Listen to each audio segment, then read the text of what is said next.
Yo no estaba nerviosa, ni emocionada, ni siquiera cansada.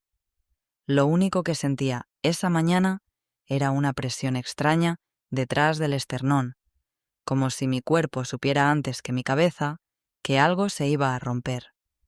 Caminaba hacia la máquina de café como lo había hecho durante 11 años en esa oficina, en silencio, con la espalda recta, repasando mentalmente cada línea de la presentación más importante que había armado en mi vida.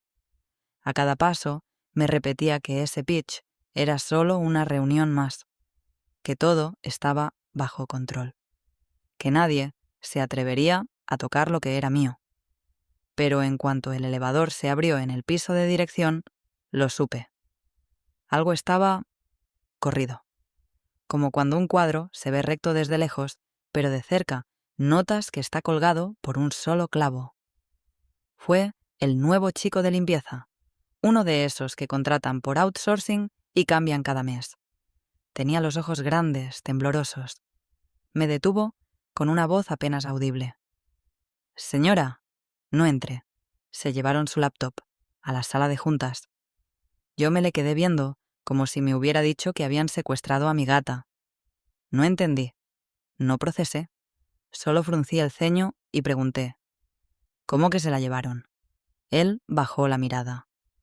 «El señor del despacho de al lado dijo que usted se la encargó, pero usted no estaba». Mi primer impulso fue correr, el segundo, gritar. Pero no hice ni lo uno ni lo otro. Solo asentí, sin decir nada, y giré sobre mis propios pasos. Me fui. No al cubículo, no a RRHH. Me fui al pasillo lateral, que da justo a la rendija de cristal de la sala de juntas. Desde ahí se puede ver todo sin que te vean. Y ahí la vi. Ella, con su blazer de Zara mal planchado, su voz nasal que siempre se quebraba al leer en voz alta, y sus manos agitadas como si estuviera conjurando una idea. Estaba presentando mi presentación, con mis gráficas, con mis palabras, con mi metodología. Cada una de esas diapositivas me había costado horas de insomnio, de ensayos a escondidas, de ajustar decimales hasta que cuadraran con los datos de campo. Y ahora estaba ahí, esa impostora con apellidos de abolengo y título comprado en Boston, diciendo que ella lideró el desarrollo del nuevo modelo de integración operacional.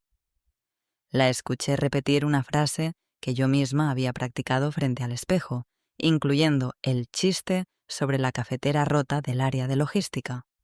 Se rieron. Rieron con ella. Fue como ver a alguien usando mi cara para besar a mi marido. Antes de que sigas escuchando, te pido algo pequeño pero importante. El 97% de las personas que llegan a estas historias no están suscritas. Pero este tipo de relatos solo puedes seguir si nos apoyas. Así que si te gusta cómo va esto, suscríbete y dale me gusta. No te cuesta nada, pero para el equipo que hace esto posible significa muchísimo.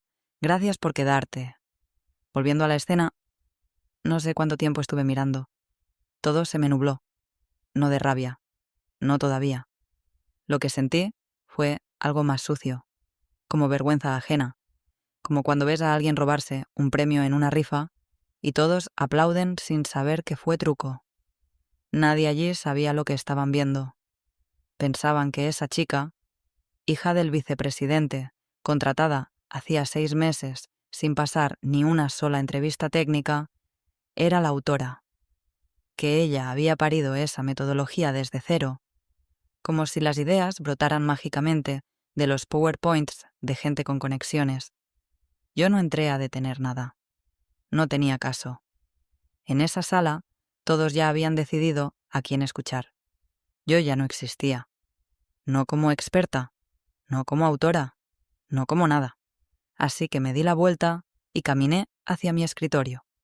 Lo que no sabían es que esa metodología estaba registrada, y no solo en el sistema de la empresa.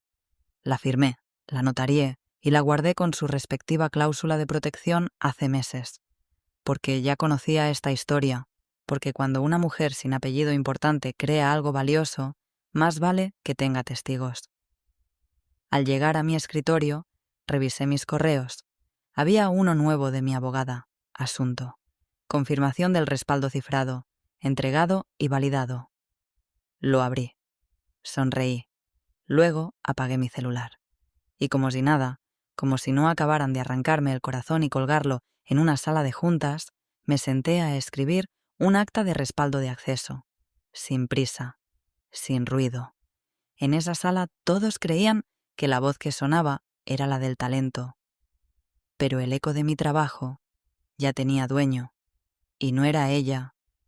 Pensé que en algún momento se iba a trabar, que iba a tartamudear al llegar a la parte de la segmentación logística, o que al menos dudaría con el término análisis multicapas de nodos asincrónicos, que ni siquiera el director de TI entendía del todo. Pero no. La hija del VP lo leyó como quien narra el pronóstico del clima. Frío, superficial, sin entender una sola palabra. Y aún así, todos asentían, como si su voz de terciopelo hueco viniera con subtítulos mágicos que decían: «Confíen en mí, mi apellido empieza con 3 ceros». Yo no podía moverme, solo miraba. Desde el ángulo ciego de la puerta, en ese pasillo que siempre olía a desinfectante barato y egos caros, veía cómo mis semanas de trabajo eran disecadas frente a una audiencia que no tenía idea de lo que costaba una buena idea. Ella no solo estaba usando mi presentación, usaba mi tono, mis pausas, mis ejemplos, incluso esa anécdota personal que yo había agregado al final sobre cómo integré los procesos durante la crisis del 2020, cuando media planta operaba desde casa y la otra media desde el caos. La dijo como si hubiera estado ahí, como si ella supiera lo que era convencer a 15 gerentes de área de que una hoja de Excel podía salvar una cadena de suministros. Y lo peor no era que se lo creyeran. Lo peor era que a nadie le importaba si era cierto. El VP, por supuesto, estaba sentado en primera fila, con esa sonrisa de político jubilado que solo muestran cuando sienten que todo salió según su plan. Cada vez que su hija pronunciaba una sigla sin arrastrarla, él asentía como si le hubiera enseñado a caminar. El CEO se cruzaba de brazos con gesto aprobatorio. El cliente principal, un tipo seco pero inteligente, tomaba notas. Y yo, pegada a la pared, sentía que mi lengua era de plomo y mis manos de vidrio. Recordé las sesiones en las que había perfeccionado cada slide, el orden lógico de los bloques de información, la manera en que ciertos colores activaban respuestas cognitivas distintas en función del perfil del decisor. Las fuentes tipográficas que usé para reducir la fatiga visual en proyecciones largas. Todo, absolutamente todo, lo había calibrado como un cirujano calibraría su bisturí. Y ahí estaba ella, usándolo para cortar carne viva, sin tener idea de qué órgano estaba exponiendo. Un asistente técnico proyectaba las diapositivas desde una laptop con fondo azul. El fondo que yo usaba, mi plantilla personalizada. En la esquina inferior, durante una fracción de segundo, se vio mi nombre. Pero nadie lo notó, excepto una persona, el abogado del cliente. Lo vi inclinar la cabeza levemente, fruncir el ceño. Algo leyó, pero no dijo nada. Aún no. No sé qué me detuvo de irrumpir y desenmascararla. Tal vez la certeza de que hacerlo ahí, en ese momento, solo alimentaría su narrativa. Me pintarían de celosa, de dramática, de resentida con la nueva generación. Lo he visto antes, lo viví con otra hija de. Lo volvería a vivir si no jugaba con la misma frialdad con la que ellos reparten los ascensos. La injusticia no es una sorpresa, es un patrón. Así que aguanté, respiré hondo, y me obligué a observar cada detalle como si no fuera mío. Me convertí en testigo. en cronista, en notaria silenciosa de mi propio robo, porque una cosa es que te roben y otra muy distinta es que te encuentren preparada para documentarlo todo. La audiencia aplaudió cuando ella terminó de hablar. Aplaudieron con entusiasmo, como quien ve a una niña recitar el poema que le escribió la tía Lista. Ella sonrió con modestia ensayada. El buepe le palmeó la espalda. La vi salir del estrado y bajarse los tacones por debajo de la mesa. Ni siquiera era capaz de aguantar el uniforme de profesional que se había puesto. Pero ahí estaban todos, convencidos de que acababan de ver nacer a una estrella. El conflicto no había estallado aún, pero en esa sala ya se había cometido un delito. Uno que no dejaba manchas visibles, pero que yo pensaba rastrear, paso a paso, hasta que cada huella digital quedara donde debía, en el expediente legal. Y en su currículum, marcado con tinta indeleble. Porque si algo aprendí en esta empresa es que la gente poderosa se cree impune, hasta que una sombra tranquila les recuerda que las ideas también tienen madre. Y esta, señores, no fue la suya. No fue una interrupción abrupta. Fue quirúrgica. El tipo apenas levantó la voz. Solo se acomodó los lentes, se inclinó un poco hacia adelante y dijo: «Perdón, ¿puedo hacer una pregunta técnica antes de seguir?» Ella, la hija del VP, sonrió, encantada de que le prestaran atención. Asintió con esa expresión de «Claro, por supuesto, para eso estamos». El abogado del cliente hizo una pausa incómodamente larga y luego soltó: «Esta metodología me resulta familiar. Juraría haberla visto hace un par de años en un registro de propiedad intelectual». Silencio. No el silencio cortés de una sala atenta. No. Este fue el tipo de silencio que suena como una bolsa de aire reventando dentro de un avión. El tipo de silencio que avisa que algo está a punto de desplomarse. Ella parpadeó, sonrió más forzada y dijo: «Ah, sí, bueno, es una inspiración, un modelo híbrido que desarrollamos en conjunto con el equipo interno». Error 1. Nunca uses la palabra inspiración cuando hay un abogado presente. El tipo ladeó la cabeza. ¿Y tienen los derechos de uso? ¿Hay una cesión formal de autoría? Nadie respondió. El CEO frunció el ceño. El VP bajó los ojos, como si buscara una grieta en la mesa para esconderse. Ella abrió la boca, pero lo único que salió fue un tartamudeo sobre colaboración interna y trabajo en equipo. Fue entonces cuando el abogado del cliente se giró, sacó su celular, lo desbloqueó y deslizó algo sobre la mesa. Esto es una alerta del sistema de patentes empresariales. El nombre de esta metodología está registrado desde hace 16 meses, figura con protección legal activa. ¿Quién es el titular? El VP carraspeó. Bueno, eso, debe ser un malentendido. Nuestro equipo de innovación la desarrolló hace poco, en sesiones colaborativas. Quizás la coincidencia es por el nombre. El abogado lo miró sin pestañear. ¿Tienen el expediente legal? ¿Firmas de cesión? ¿Autorizaciones? En ese momento, como si el destino tuviera sentido del humor, se abrió la puerta del fondo. Entraron 2 personas del área legal interna. No las llamaron.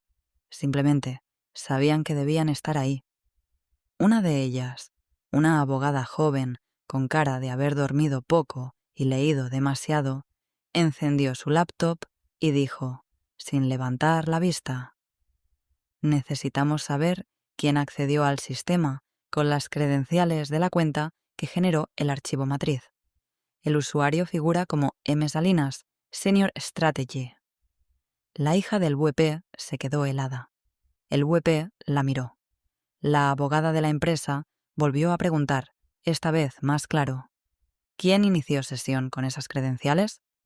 Y entonces el silencio mutó. Ya no era tensión. Era miedo. El tipo de miedo que huele a despido, a portada de diario, a carta documento. Nadie respondió. El CEO miró al buepe. El buepe miró a su hija. Ella se encogió ligeramente en la silla, como si el blazer le quedara repentinamente grande. El abogado del cliente solo observaba. No tomó notas. No necesitaba hacerlo. Lo había visto 1000 veces.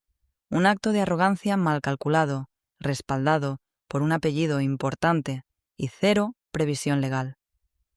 Yo seguía afuera. Vi la escena desde el reflejo del vidrio. No escuchaba todo, pero bastaba ver sus rostros. Bastaba notar cómo el asistente de TI se inclinaba sobre su laptop con el sudor bajándole por la sien. Bastaba leer los labios de la abogada interna cuando dijo algo que parecía implicación directa.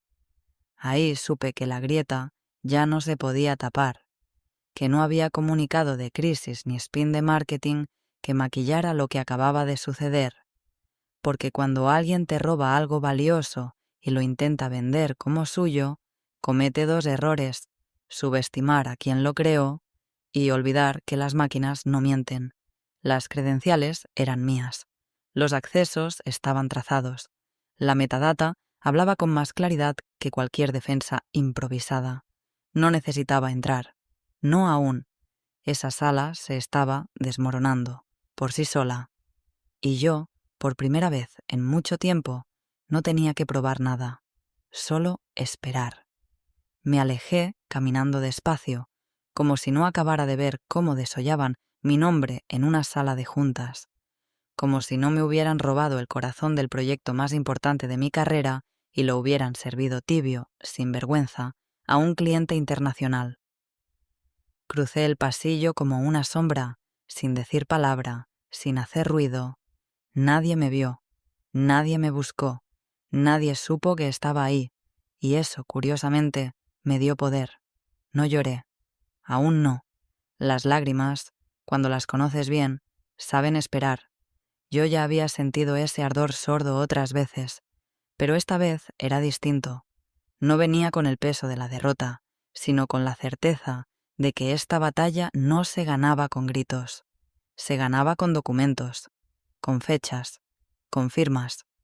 Llamé a Laura, mi abogada, desde la esquina del edificio, donde el ruido de la calle me recordaba que el mundo seguía girando, aunque adentro se estuvieran cocinando traiciones. Me contestó al segundo timbre. ¿Pasó? Más de lo que esperábamos. Dije, es hora. Estoy lista. Tomé un taxi. No volví a mi escritorio, ni a mi coche, ni al baño a gritar. Fui directo a la notaría. Laura me esperaba con una carpeta negra de cuero, gruesa, gastada en las esquinas, que guardaba como un cirujano guarda sus bisturís favoritos. La abrió sobre la mesa como quien despliega un arma. Y ahí estaban las versiones fechadas de la metodología, con su metadata intacta, los correos con los entregables, los registros del Drive con la autoría cronológica. Y lo más importante, el contrato que ella misma había redactado para mí hacía más de un año. En su momento, sonó paranoico. Quien registra una metodología que aún no tiene cliente. Quien firma una cláusula de protección contra uso indebido dentro de una misma empresa. Yo. Porque después de ver cómo una idea tuya termina en el portafolio de otro, aprendes. Y esta vez no iba a dejar cabos sueltos. La cláusula era clara. Cualquier uso, difusión o reproducción total o parcial del presente modelo sin autorización expresa de su autora será considerado uso indebido y podrá ser perseguido civil y penalmente. Estaba firmada por mí, por el director legal de aquel entonces, por el jefe de proyectos, todos confiados en que era un formalismo que ahora ardía en las manos equivocadas. Le pasé a Laura una memoria USB. Dentro estaba la presentación original, con las fechas de creación, los archivos fuente, los cambios progresivos, los audios de mis ensayos, incluso una captura de pantalla de un ensayo en Zoom donde se me veía practicando la presentación completa.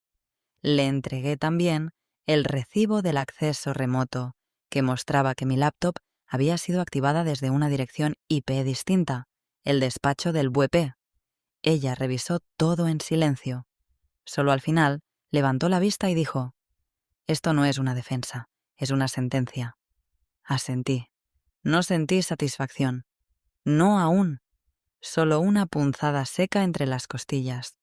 Porque aunque tenía todo para ganar, eso no me devolvía las horas robadas, ni la vergüenza de haber sido invisibilizada con tanto descaro. ¿Quieres que lo hagamos público ya? No, respondí sin dudar. Que se cuezan en su propia salsa primero.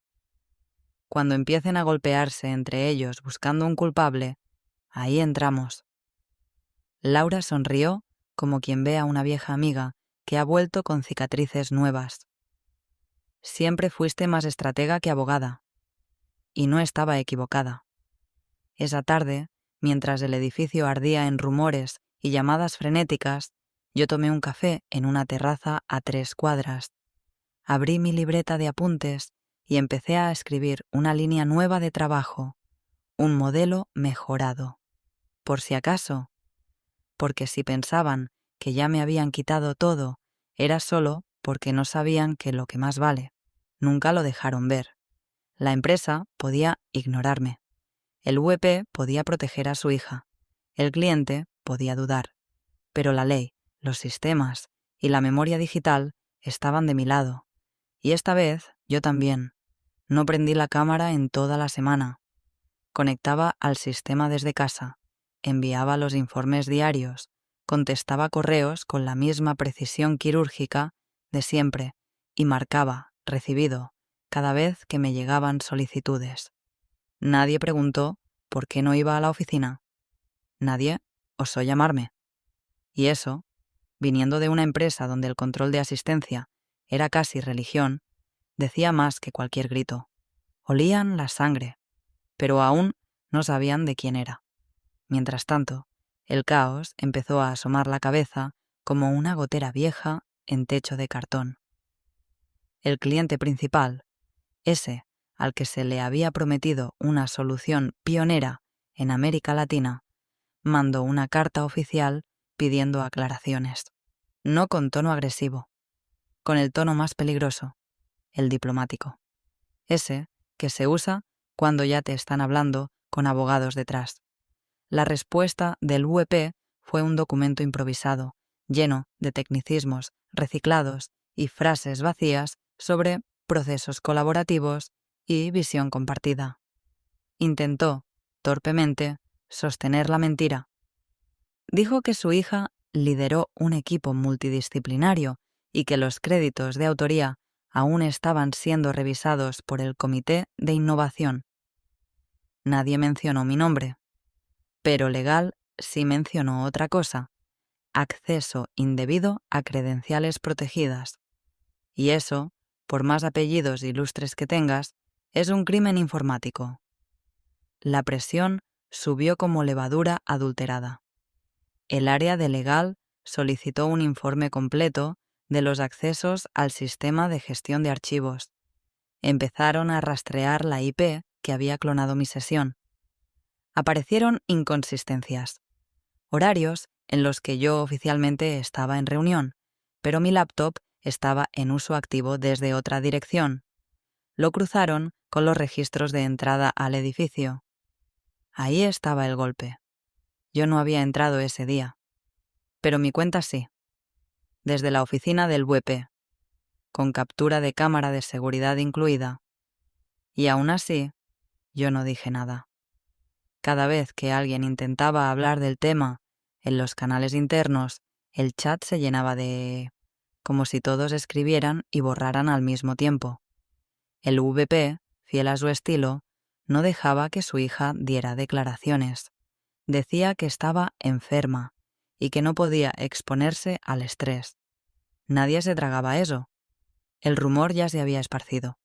Que alguien robó propiedad intelectual. Que alguien entró al sistema con credenciales ajenas. Que alguien iba a caer. pero como no había comunicado oficial, todo flotaba. Y el silencio era un pantano. Yo seguía en mi escritorio con mi mate, mis notas y una lista de reproducción instrumental que me ayudaba a pensar. Porque sí, seguía trabajando. No por la empresa, por mí. Porque mientras ellos corrían en círculos, yo planeaba en línea recta. Una mañana, al abrir mi correo, encontré una cadena interna de legal en la que, por error, me habían dejado copiada. Le exigían al VP que identificara de inmediato a todos los que habían tenido acceso al documento original. Él respondió con evasivas. Dijo que, seguramente, fue un error técnico, que quizá alguien dejó la sesión abierta, que había que investigar antes de sacar conclusiones precipitadas. Laura, mi abogada, me dijo simplemente: «Están cavando su propia tumba, no los detengas». Y no lo hice. Lo que más me dolía, lo admito, no era la traición. Era la velocidad con la que todos decidieron borrarme del cuadro. La facilidad con la que asumieron que yo no tenía dientes. Que porque me fui sin escándalo, porque no me descompuse frente a todos, entonces era débil. Y eso me recordó una verdad que muchas mujeres aprendemos a la fuerza, que el silencio no es sumisión, es cálculo. Yo estaba esperando, no por miedo, no por dudas. Estaba esperando porque sabía que cada día que pasaba sin que yo dijera una palabra, su narrativa se debilitaba. Porque el tiempo, como la marea, arrastra las mentiras mal ancladas. Y cuando hablara, no lo haría con reclamos ni lágrimas. Lo haría con firmas, con fechas, con notaría, y con toda la paciencia que se gana al ver cómo tu enemiga se hunde, justo en la trampa que acabó creyéndose impune. La memoria es una cosa curiosa. Te traiciona cuando más la necesitas y te protege cuando menos lo esperas. Yo, por suerte, nunca confié del todo en la mía. Por eso, cada paso que di en este proyecto lo hice como si algún día fuera a tener que probar que fui yo. No para presumir, para defenderme. Fue un martes, cerca del mediodía, cuando Laura me escribió: «¿Estás lista para cerrar la pinza?». Respondí: «Solo falta el candado», y fui por él. En el fondo de mi closet tenía una caja metálica, esas que venden para guardar documentos importantes, con una cerradura ridícula que cualquiera podría forzar. Pero dentro no estaba lo importante. Lo importante estaba en el doble fondo. Saqué un sobre sellado y dentro un USB con cifrado biométrico. Solo se podía abrir con mi huella. Lo había preparado semanas atrás, cuando la metodología empezó a llamar más atención de la que me gustaba. No por paranoia, por instinto. Llamé a Laura. Cuando llegó, se lo entregué junto con una hoja firmada que decía: «Versión original, no modificada, del modelo XOP integrador, creado y registrado por M. Salinas, respaldado con fecha notarial». Ella no dijo nada, solo lo tomó, lo conectó a su laptop y esperó a que se abriera. Dentro estaban los archivos fuente, las primeras versiones, los nombres de los documentos, los comentarios técnicos, los reportes de revisión interna y, la joya de la corona, el acta de notaría escaneada, fechada 3 semanas antes del incidente, donde constaba la existencia, estructura y autoría intelectual del modelo completo. Firma del notario, sello húmedo, número de protocolo, todo. ¿Lo dejaste en la notaría desde entonces? Sí, por si alguien se entusiasmaba demasiado. Laura soltó una risa seca. Eres más precavida que una abuela con chisme en feria. Y aún así me robaron el postre, le dije. Luego le pasé otro archivo, uno que me había guardado como quien guarda una última bala, los logs de acceso a mi cuenta institucional. El sistema tenía una falla. No avisaba si tu sesión seguía abierta en 2 lugares distintos. pero sí registraba desde qué IP se accedía. ¿Ves esta fecha? Le señalé el 14 de abril, día de la famosa presentación. Ajá. Ese día yo no entré al edificio, pero esta IP accedió a mi cuenta desde las 7:58 am. ¿Y? Es la IP asignada al despacho del VP. El router principal tiene identificación propia. Y por protocolo, las oficinas ejecutivas no comparten red con el resto. Seguridad premium, ¿recuerdas? Laura abrió la boca. Luego la cerró. Después solo dijo: «Dame 5 minutos». La vi trabajar como una cirujana. Unió archivos, ordenó carpetas, generó un índice, numeró evidencias, cruzó los datos del acta notarial con los logs y luego con los horarios de acceso al edificio. Eran como piezas de dominó que, una vez alineadas, ya no podías detener. Cuando terminó, me miró. «Si vamos a hacer esto, vamos a hacerlo bien, sin piedad». «Nunca la tuve», le respondí. Lo que nadie sabía, ni el VP, ni su hija, ni el CEO, era que yo no solo había creado el modelo, lo había blindado, porque en esta empresa aprendí que las ideas no son tuyas hasta que las pruebas con sangre, sudor y papel sellado. Ellos pensaban que podían apoderarse de mi trabajo porque tenían jerarquía. Yo tenía algo mejor, la certeza de que, cuando el golpe final llegara, no habría argumento posible. Solo hechos, trazables, irrefutables y con respaldo legal. Faltaba poco. Se sentía. Como electricidad antes de la tormenta. Solo quedaba soltar el trueno. El correo llegó un jueves a las 08 Todeorsetis am, firmado por la oficina legal del cliente. Sin preámbulos, sin adornos. Con base en las dudas sobre la titularidad de la metodología presentada, todos los contratos y colaboraciones quedan suspendidos hasta que se verifique, de manera fehaciente, la autoría intelectual del modelo. Una sola hoja. Pero pesaba más que todos los aplausos que la hija del VP había recibido en esa sala de juntas. El impacto fue inmediato. Se cancelaron reuniones, se congelaron pagos. El Consejo pidió una sesión extraordinaria, y de pronto, lo que había sido un juego de apellidos y trajes planchados se convirtió en una bomba legal con cuenta regresiva, porque ese cliente no era cualquier cliente, era el ancla que mantenía a flote 3 divisiones completas. Y sin ese ancla, la empresa no flotaba, se hundía. El VP intentó aguantar la fachada. Habló de malentendidos, de aclaraciones en curso, de protocolos internos. Nadie le creyó. El comité de compliance pidió ver los accesos. Legal interno exigió los correos. Finanzas pidió los contratos firmados. Y de pronto, todos hablaban en pasado, como si la confianza ya se hubiera evaporado y lo único que quedara era administrar el daño. Y en medio de todo eso, silencio. El de ella, la hija, esa que 2 semanas antes se paseaba como heredera del imperio, ahora caminaba mirando el piso. La vi una vez, desde lejos, en el pasillo del piso 5. Iba sola, sin maquillaje, sin blazer, sin tacones. Llevaba un café que no tocó, y el celular pegado al pecho, como quien carga una granada sin seguro.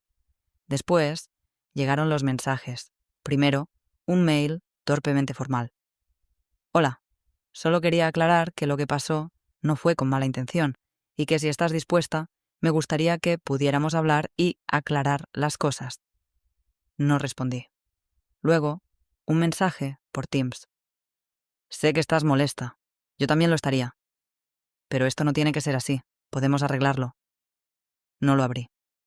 Después, un mensaje de voz por WhatsApp. Lo escuché. Su voz temblaba. Decía que no había entendido bien lo que estaba firmando, que su papá le había dicho que todo ya estaba acordado, que si por favor podía yo hablar con el cliente y explicar que no fue un robo, solo un mal manejo. Ahí supe que estaba empezando a caerle el 20. Pero yo no estaba en modo de explicar nada. La única persona a la que debía respuestas era a mí misma. Y esa deuda ya estaba saldada. 3 días después, Laura me reenviaba un correo que el cliente le había mandado directamente. Nos gustaría explorar la posibilidad de trabajar de forma directa con la titular registrada de la metodología. Creemos que, dado lo ocurrido, el canal adecuado es usted. Ese fue el giro, ese momento en el que la narrativa se dio vuelta por completo. Ya no era yo la empleada desplazada, ahora era la autora, la fuente, el origen. Y ellos, los intermediarios fallidos. Lo leí varias veces, no por incredulidad, sino por el placer casi físico que da ver cómo la verdad, cuando se siembra bien, germina incluso en tierra envenenada. No dije que sí, aún no. Primero dejé que el consejo se revolcara un poco más, que llamaran a recursos humanos, que la madre de la hija del BP, sí, también empleada, empezara a mandar correos pidiendo comprensión, que el CEO murmurara en privado que nadie le avisó de los riesgos. Nadie se acuerda de advertirle a los poderosos que están a punto de caer. Pero a mí no me tenían que advertir nada. Yo ya estaba abajo y había aprendido a construir desde el subsuelo. Lo único que faltaba era que ellos se enteraran. La sala estaba llena, pero el aire pesaba como si estuviéramos bajo el agua. Consejeros, representantes legales, un par de directores de área, el VP con los labios apretados como si masticara vidrio, y su hija con la mirada clavada en el mantel de lino blanco que cubría la mesa. No era una reunión abierta. Era una contención, una desesperada maniobra para salvar lo que se pudiera del naufragio. Al frente, el abogado del cliente, el mismo que semanas atrás había hecho la pregunta que congeló a todos, sacó una carpeta delgada, gris, sin logos ni membretes. La abrió con parsimonia, como quien destapa un cadáver sabiendo que todos lo van a reconocer. Antes de continuar con cualquier relación contractual, necesitamos formalizar la cesión de derechos del modelo que nos fue presentado como parte de la propuesta comercial. Pausa. Mirada general a la mesa. Aquí está el documento correspondiente. Lo deslizó con 2 dedos por la mesa. El CEO lo tomó primero, leyendo en silencio, y luego lo pasó al VP, como si le ardiera entre las manos. El VP leyó unas líneas, y su rostro cambió. No fue sorpresa, fue pánico, una especie de envejecimiento súbito, como si en ese segundo se diera cuenta de que había apostado su reputación y perdido. Esto debe haber un error, dijo, apenas audible. El abogado levantó la ceja. ¿A qué error se refiere? Este nombre, señaló el documento con los nudillos tensos. Esta persona no tiene cargo directivo, no figura como representante oficial en los acuerdos previos. No, respondió el abogado, cortante. Pero sí figura como autora exclusiva de la metodología, con registro notarial, respaldo técnico, trazabilidad digital y una cláusula firmada por su equipo legal, la que usted firmó. Página 4, párrafo 3. El consejero más veterano tomó el documento y lo leyó en voz alta, con el tono neutro de quien en otro contexto narraría un funeral. Se establece que cualquier uso no autorizado, reproducción, distribución o modificación del presente modelo sin el consentimiento expreso y por escrito de la autora será considerado uso indebido, sujeto a penalidades administrativas, legales y contractuales. Esta cláusula es vinculante y no requiere aprobación adicional de los órganos directivos de la empresa. Silencio. Nadie respiró. Nadie se atrevió a mirar directamente al VP. Él quiso decir algo más, pero ya no tenía terreno. Cualquier palabra que saliera de su boca era un boomerang con filo. La hija se removió en la silla. Se atrevió a levantar la vista. Y por un segundo, nuestras miradas se cruzaron. No había odio en la suya, solo vacío. El vacío de quien creció pensando que nunca tendría que rendir cuentas. El abogado del cliente cerró la carpeta con un leve chasquido. La empresa puede decidir cómo proceder internamente. Nosotros, como clientes, ya tomamos nuestra decisión. Continuaremos únicamente con la persona que figura legalmente como titular. Se giró hacia mí. Si usted está de acuerdo, podemos iniciar las gestiones hoy mismo. Yo no dije nada al principio. Solo asentí con calma, como quien ya sabía que ese momento iba a llegar y había decidido no sonreír demasiado para no arruinar la escena. El CEO pidió un receso. El consejo no lo concedió. En una empresa donde todos hablaban encima de todos, ese día nadie se atrevió a levantar la voz, porque en esa mesa de mármol, cubierta de documentos fríos y verdades calientes, el único nombre que importaba era el que menos esperaban ver. El mío. La sala no era la misma, pero el escenario se parecía demasiado. Auditorio principal, luces neutras, cámaras instaladas por el equipo de prensa del cliente, bocadillos ridículos en bandejas demasiado elegantes. Esta vez no había rendijas desde donde mirar. Ya no estaba yo en el pasillo, temblando de rabia contenida. Estaba al frente, con un micrófono que nadie me podía arrebatar. Me presentaron como la arquitecta del modelo de integración operacional más prometedor del ciclo fiscal 2025. Dijeron mi nombre 2 veces. Lo pronunciaron bien. Y esta vez nadie fingió haberlo escuchado antes. No hubo simulaciones, solo una realidad dura, simple, fría.